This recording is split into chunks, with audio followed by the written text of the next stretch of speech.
اللہ کے محبوب تشریف فرما تھے، مسجد نبوی کے کونے میں ایک عربی دیہاتی آ گیا اور پیشاب کرنے لگا۔ صحابہ مارنے کے لیے دوڑے اس کو کہ اس کو جھڑکیں۔ آقا کریم نے ان کو بلا لیا، کہا اب بیٹھ گیا تو اس کو کر لینے دو۔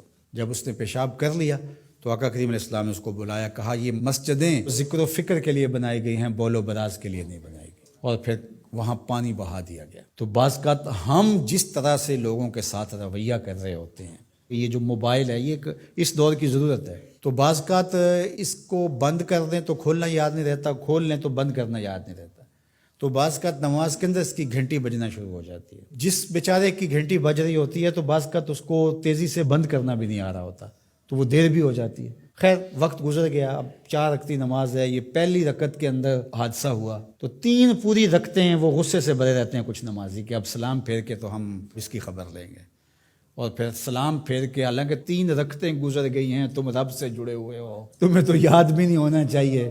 ترغیب کی آیتیں بھی آئیں، ترغیب کی آیتیں بھی آئیں، جنت کا تذکرہ بھی آیا، جہنم سے بھی ڈرایا گیا، تلاوت بھی ہوئی، تم سجدے میں بھی گرے اس کے حضور، تم رکوع میں بھی گرے، لیکن یہ نہیں بھولے کہ گھنٹی اس طرف سے بجی تھی۔ اور پھر سلام پھیر کے سب نے ایسے گھور کے دیکھا جیسے کھا جائیں گے۔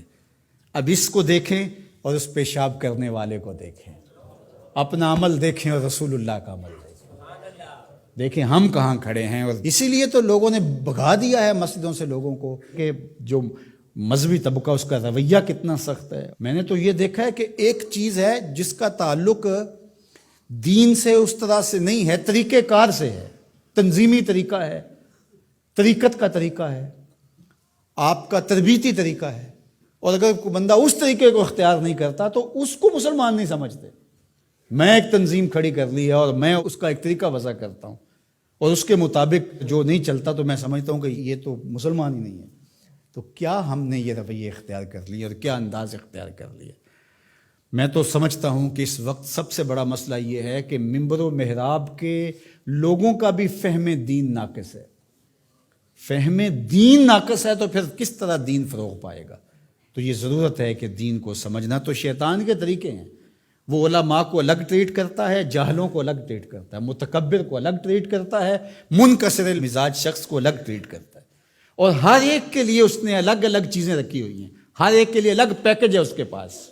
سخی کے لیے الگ ہے، سخت شخص کے لیے الگ ہے، متکبر کے لیے الگ ہے، مولوی صاحب کے لیے الگ ہے، پیر صاحب کے لیے الگ ہے، کارکن کے لیے الگ ہے، لیڈر کے لیے الگ ہے، حاکموں کے لیے الگ ہے، نمازیوں کے لیے الگ ہے، ہر ایک کے لیے الگ اس کے پاس پیکج ہے، اور اس کے ذریعے سے وہ سب کو لوٹ رہا ہے۔ یہ شیطان کے مکر ہیں، فریب ہیں۔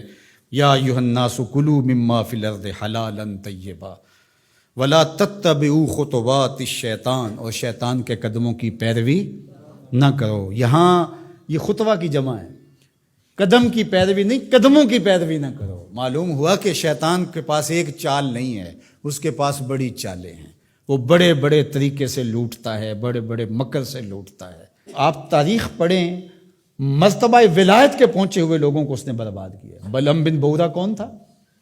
مستجاب الدعوات ولی تھا نا، لیکن کہاں لڑک کے چلا گیا۔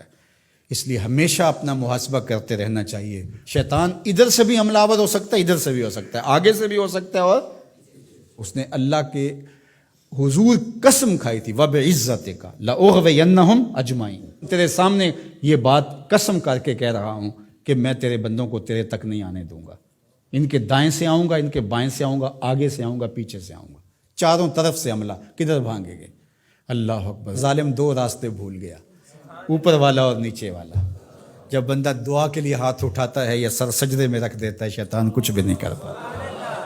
تو یہ دائیں سے بھی آ رہا ہے، بائیں سے بھی آ رہا ہے، آگے سے بھی آ رہا ہے، پیچھے سے بھی آ رہا ہے، اور اس نے خود اللہ کے سامنے قسم کی ہے، مجھے تیری عزت کی قسم، ان بندوں کو تیرے تک نہیں آنے دوں گا، چاروں طرفیں گھیر لوں گا۔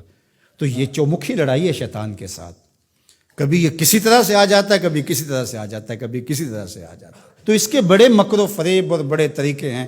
اللہ تعالیٰ اس کے مکر و فریب سے ہمیں محفوظ فرمائے۔